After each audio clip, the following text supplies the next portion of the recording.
ọpẹ́ rí baby happy birthday to you o ṣe aya Ṣẹ́gun my pretty baby mama ò ní Levi mi o Adébímpé Adémi nìkan ṣoṣo o ṣe aya Ṣọládé mi aya Ìbàdàn mi ṣe ọgọ nílé Olúyọ̀lé happy birthday to you o aya Ṣẹ́gun ọlọ́jọ́ ìbí o aya Ṣẹ́gun ọlọ́jọ́ ìbí o aya Ṣẹ́gun ọlọ́jọ́ ìbí o aya Ṣẹ́gun ọpẹ́ mi baby Levi ló ní kí n sọ wípé ó ní pé máa gbọ́ mom ó ní mom ẹ ṣé ẹ kú ìtọ́jú wa mọ́mì ẹ ṣé ẹ kú ìtọ́jú wa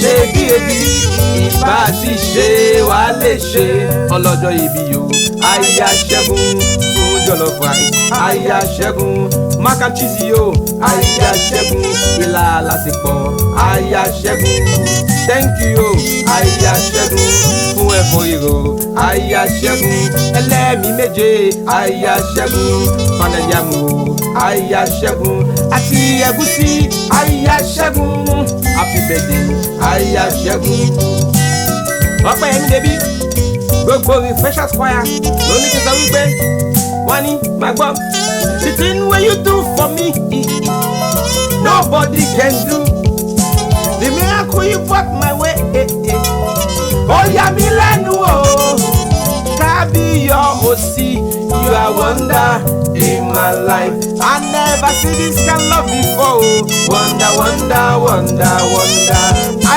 never see this kind of God before wonder wonder wonder wonder ọpẹ́ yẹn bí mi máa gbọ́ èmi tí wọ́n sọ wípé I never see this kind God before wonder wonder wonder wonder I never see this kind love before wonder wonder wonder wonder this kind of love I never see before never see this kind of love before. Olólùfẹ́ mi o aya Ṣẹ́gun mo ẹgbẹ̀rún máìlì nítorí olómi ọpẹ́ yẹn bí baby my African queen ṣó rántí you are my African queen.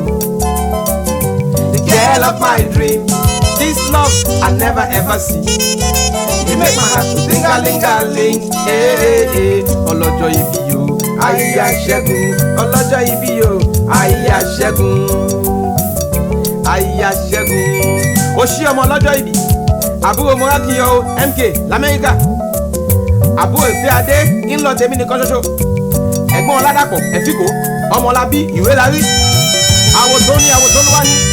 Àwọ̀ Kẹ́mi àwọ̀ tinú adé màmá oní Levi mi o ṣe mo dúpẹ́ àní o ṣe òkú ìtọ́jú Ọpẹ́yẹmí o ṣe òkú ìtọ́jú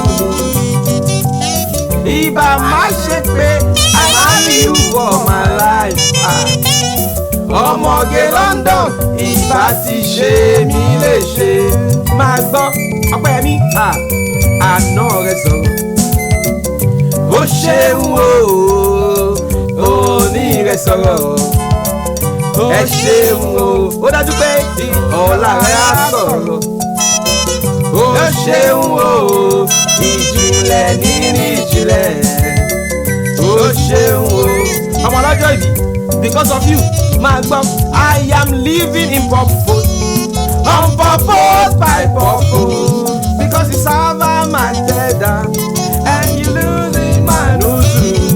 Ó ṣe ọmọ ọlọ́jọ́ ìbí. Ó ṣe ọlọ́jọ́ ìbí. Happy birthday to you. Ọmọ Ìjẹ̀ṣà òṣèré onílẹ̀ òbí. Ọmọ alẹ́ni àtẹ́yìká. Ọmọ alẹ́ni ẹ̀wẹ̀lẹ̀. Ọmọ ọlá ṣe é wọ́. Ọmọ ọgbọ̀n kúrẹ́. Ọdún là ń kọ́.